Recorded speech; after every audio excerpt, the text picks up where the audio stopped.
কল্পনা করো, তুমি দাঁড়িয়ে আছো নিজের ভেতরের এক অজানা দরজার সামনে।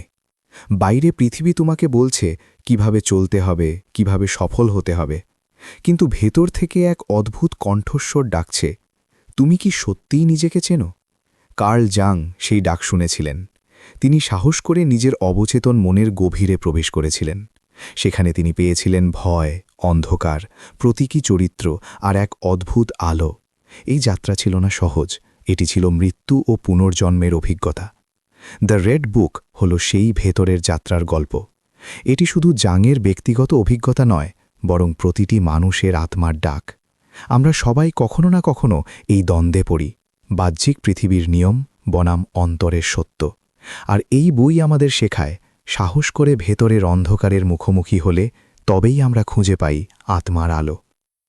তাহলে প্রস্তুত হও, কারণ এই অডিও বুক তোমাকে নিয়ে যাবে এক গভীর যাত্রায়, যেখানে তুমি আবিষ্কার করবে নিজের শ্যাডো, নিজের অ্যানিমা ও অ্যানিমাস, আর শেষে পৌঁছাবে পূর্ণতার পথে, ইন্ডিভিজুয়েশনের পথে। মানুষের জীবনে এমন এক সময় আসে যখন বাহ্যিক পৃথিবী আর অন্তরের পৃথিবীর মধ্যে সংঘাত শুরু হয়। কার্ল জাং সেই মুহূর্তে নিজের অবচেতন মনের দিকে ফিরে তাকান। তিনি বুঝতে পারেন সত্যিকারের রূপান্তর শুরু হয় তখনই যখন আমরা আমাদের ভেতরের অজানা ভয়, অন্ধকার ও রহস্যের মুখোমুখি হই। জাংয়ের জন্য এই যাত্রা ছিল একেবারেই ব্যক্তিগত।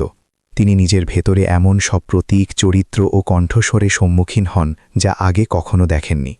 কখনো তারা তাকে বিভ্রান্ত করেছে, কখনো ভয় দেখিয়েছে, আবার কখনো তাকে নতুন জ্ঞান দিয়েছে। এই অভিজ্ঞতাগুলোই তাকে শিখিয়েছে, অবচেতনকে এড়িয়ে গেলে আমরা কখনো পূর্ণ মানুষ হতে পারি না। অবচেতনকে গ্রহণ করা মানে নিজের ভেতরের অচেনা দিকগুলোকে আলিঙ্গন করা। আমাদের শ্যাডো বা অন্ধকার দিক, আমাদের ভয়, আমাদের অস্থিরতা, সবকিছুর সাথে সংলাপ শুরু করা। জাং বলেন, এই সংলাপই আমাদের আত্মার পুনর্জন্ম ঘটায়। অবচেতন শুধু অন্ধকার নয়, বরং সৃজনশীলতার উৎস, আত্মার গভীর শক্তির দরজা। এই যাত্রা তাকে ব্যক্তিগতভাবে বদলে দেয়, আধ্যাত্মিকভাবে গভীর করে তোলে। তিনি আবিষ্কার করেন, অবচেতনকে ভয় না করে যদি আমরা তার সাথে কথা বলি, তবে সে আমাদের পথ দেখায়। সে আমাদের শেখায় কিভাবে ভেতরের অন্ধকারকে আলোতে রূপান্তর করা যায়। অতএব কনফ্রন্টেশন উইথ দি আনকনশাস শুধু জাংয়ের ব্যক্তিগত অভিজ্ঞতা নয়, বরং প্রতিটি মানুষের জীবনের এক অপরিহার্য ধাপ। আমরা যদি সাহস করে নিজের ভেতরের অচেনা দিকগুলোর মুখোমুখি হই, তবে আমরা নিজের প্রকৃত রূপ আবিষ্কার করতে পারি। কার্ল জাং মানুষের জীবনের এক গভীর দ্বন্দ্বকে তুলে ধরেন, যেখানে আমরা একদিকে সমাজের সময়ের চেতনার সাথে বাধা, আর অন্যদিকে আত্মার গভীরতার চেতনার সাথে আহ্বান পাই। স্পিরিট অফ দ্য টাইমস হল সেই শক্তি যা আমাদের বাহ্যিক বাস্তবতার সাথে যুক্ত করে। সমাজের নিয়ম, সংস্কৃতি, বিজ্ঞান, প্রযুক্তি, অর্থনীতি সবকিছুই এই সময়ের চেতনার অংশ। এটি আমাদের বলে দেয় কিভাবে চলতে হবে, কিভাবে সফল হতে হবে এবং কোন পথে সমাজ আমাদের গ্রহণ করবে। কিন্তু এর সীমাবদ্ধতা হল, এটি কেবল বাহ্যিক জগতের সাথে সম্পর্কিত, ভেতরের সত্যকে স্পর্শ করে না। অন্যদিকে স্পিরিট অফ দ্য ডেপথস হল আত্মার গভীর আহ্বান। এটি আমাদের অবচেতন মনের প্রতীক, আমাদের অন্তরের সত্য, আমাদের আধ্যাত্মিক যাত্রার পথপ্রদর্শক। এই চেতনা আমাদের শেখায়, জীবনের প্রকৃত অর্থ বাহ্যিক সাফল্যে নয়, বরং নিজের ভেতরের সত্যকে আবিষ্কারে। জাং বলেন, এই দুই শক্তির মধ্যে দ্বন্দ্বই মানুষের জীবনের সবচেয়ে বড় সংগ্রাম। আমরা যদি শুধু সময়ের চেতনার সাথে চলি, তবে আমরা সমাজে মানিয়ে নিতে পারি, কিন্তু নিজের ভেতরে সত্যকে হারিয়ে ফেলি। আবার যদি শুধু গভীরতার চেতনার সাথে থাকি, তবে আমরা সমাজ থেকে বিচ্ছিন্ন হয়ে পড়ি। তাই প্রয়োজন ভারসাম্য, বাহ্যিক পৃথিবীকে সম্মান করা, কিন্তু একই সাথে অন্তরের পৃথিবীর সাথে সংযোগ রাখা। এই দ্বন্দ্বই জাংয়ের দ্য রেড বুকের মূল শিক্ষা। তিনি দেখান, মানুষের আত্মার পূর্ণতা আসে তখনই যখন আমরা সময়ের চেতনা ও গভীরতার চেতনার মধ্যে সেতুবন্ধন তৈরি করি। বাহ্যিক বাস্তবতা আমাদের জীবনকে গড়ে তোলে, আর অন্তরের সত্য আমাদের আত্মাকে মুক্ত করে। অতএব স্পিরিট অফ দ্য টাইমস বনাম স্পিরিট অফ দ্য ডেপথস শুধু একটি দার্শনিক ধারণা নয়, বরং প্রতিটি মানুষের জীবনের বাস্তব অভিজ্ঞতা। আমরা প্রতিদিন এই দ্বন্দ্বের মুখোমুখি হই, কাজের চাপ, সমাজের প্রত্যাশা আর ভেতরের আত্মার ডাক। জাং আমাদের শেখান, এই দ্বন্দ্বকে ভয় না করে বরং গ্রহণ করতে হবে, কারণ এখানেই লুকিয়ে আছে আমাদের প্রকৃত রূপান্তরের পথ। কার্ল জাংয়ের জীবনে এক গভীর অভিজ্ঞতা ছিল, আত্মার মৃত্যু ও পুনর্জন্ম। তিনি বিশ্বাস করতেন মানুষের আত্মা কেবল একবার জন্ম নেয় না, বরং জীবনের নানা পর্যায়ে তা ভেঙে পড়ে, আবার নতুনভাবে গড়ে ওঠে। এই ভেতরের মৃত্যু ও পুনর্জন্মই আমাদের প্রকৃত রূপান্তরের পথ। জাং নিজের অবচেতন মনের যাত্রায় দেখেছিলেন পুরনো বিশ্বাস, অহংকার এবং ভেতরের ভ্রান্ত ধারণাগুলো ধীরে ধীরে ভেঙে যাচ্ছে। এটি ছিল এক ধরনের মৃত্যু, নিজের পরিচিত সত্তাকে হারানো। কিন্তু সেই শূন্যতার মধ্যেই তিনি আবিষ্কার করেন নতুন আলো, নতুন শক্তি। আত্মা যেন আবার জন্ম নিচ্ছে, নতুন রূপে, নতুন উপলব্ধি নিয়ে। এই পুনর্জন্মের অভিজ্ঞতা তাকে শিখিয়েছে জীবনের প্রতিটি সংকট আসলে একটি সুযোগ। যখন আমরা ভেতরের অন্ধকারের মুখোমুখি হই, তখনই আমাদের পুরনো সত্তা ভেঙে যায়, আর সেই ভাঙনের মধ্যেই জন্ম নেয় নতুন মানুষ, নতুন আত্মা। জাং বলেন, আত্মার পুনর্জন্ম মানে শুধু আধ্যাত্মিক পরিবর্তন নয়, বরং জীবনের প্রতিটি ক্ষেত্রে নতুন দৃষ্টিভঙ্গি পাওয়া। আমরা পুরনো ভয়কে ছাড়তে শিখি, নতুন সাহস অর্জন করি। আমরা বুঝতে পারি জীবনের অর্থ বাহ্যিক সাফল্যে নয়, বরং ভেতরের সত্যকে আবিষ্কারে।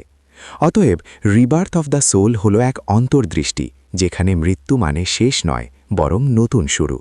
প্রতিটি মানুষের জীবনে এই পুনর্জন্ম সম্ভব, যদি আমরা সাহস করে নিজের ভেতরের অন্ধকারকে গ্রহণ করি।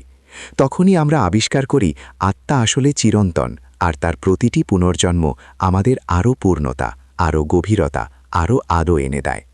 কার্ল জাংয়ের অবচেতন মনের যাত্রায় আমরা দেখি কিছু রহস্যময় চরিত্র, যারা কেবল গল্পের চরিত্র নয়, বরং প্রতীকী প্রকাশ। এই চরিত্রগুলোই পরবর্তীতে জাংয়ের আর্কিটাইপ তত্ত্ব গঠনে গুরুত্বপূর্ণ ভূমিকা রাখে। প্রথমেই আসে ইলাইজা, একজন আধ্যাত্মিক পথপ্রদর্শক। তিনি প্রতীক হয়ে ওঠেন জ্ঞান ও ভবিষ্যৎবাণীর।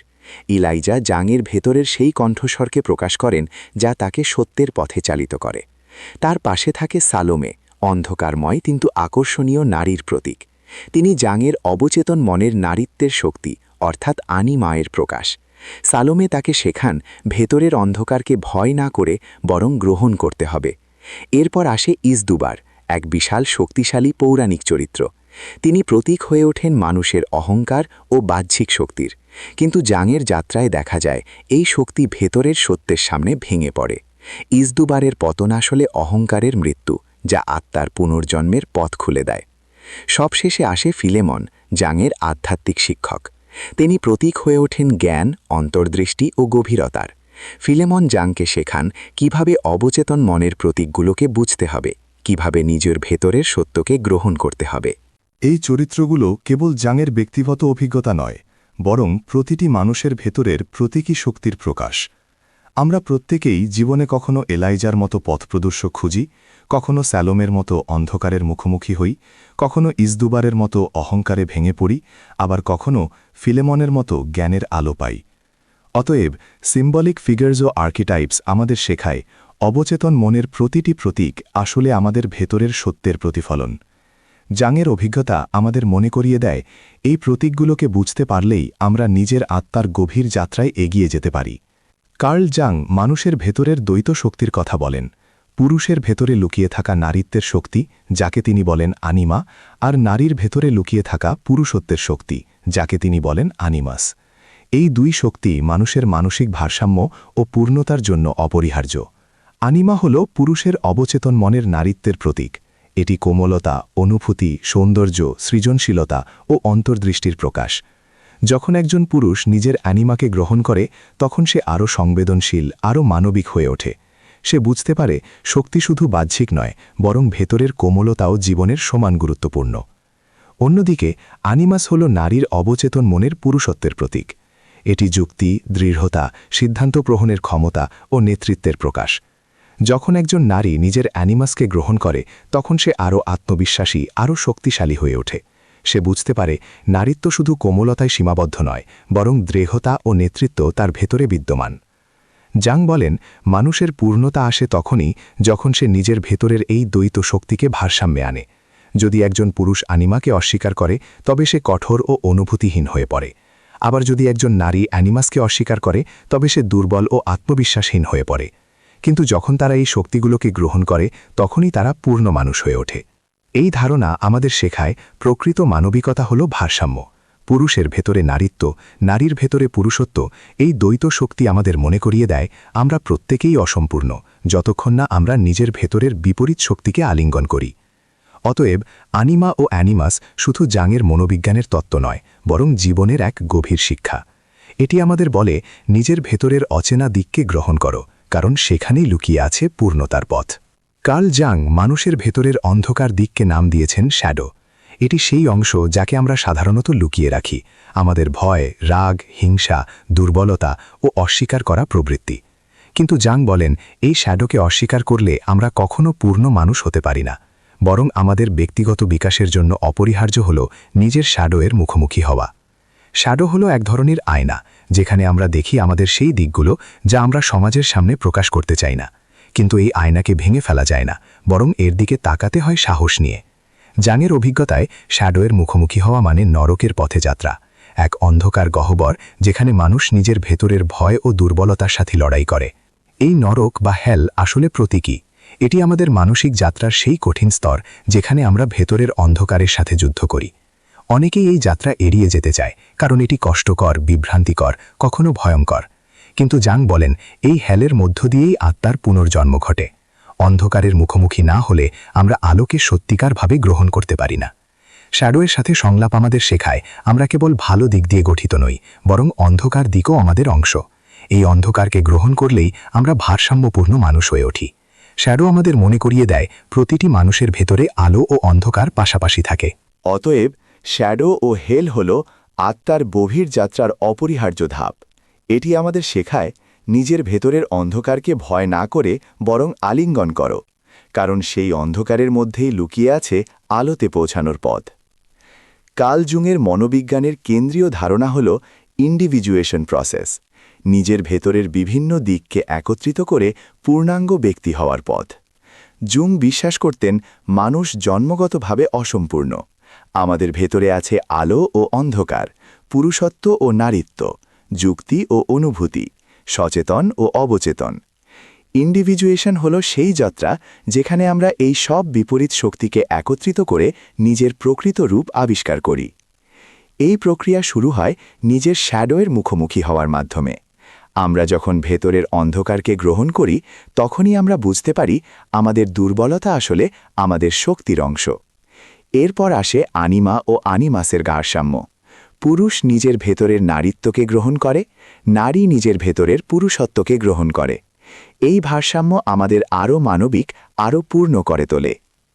ইন্ডিভিজুয়েশনের পথে আমরা প্রতীকী চরিত্রদের মুখোমুখি হই। এলাইজা, সালোমে, ইসদুবার, ফিলামন। তারা আমাদের অবচেতন মনের প্রতীক, যারা আমাদের শেখায় কিভাবে ভেতরের সত্যকে গ্রহণ করতে হবে। এই চরিত্রগুলো আমাদের মনে করিয়ে দেয় আত্মার যাত্রা কখনো একা নয়, বরং প্রতিটি প্রতীক আমাদের পথপ্রদর্শক। জুং বলেন ইন্ডিভিজুয়েশন মানে সমাজ থেকে বিচ্ছিন্ন হওয়া নয়, বরং এটি হল নিজের ভেতরের সত্যকে আবিষ্কার করে সমাজে আরও অর্থপূর্ণভাবে অবদান রাখা। যখন আমরা পূর্ণাঙ্গ ব্যক্তি হই, তখন আমরা শুধু নিজের জন্য নয়, বরং অন্যদের জন্যও আলো হয়ে উঠি।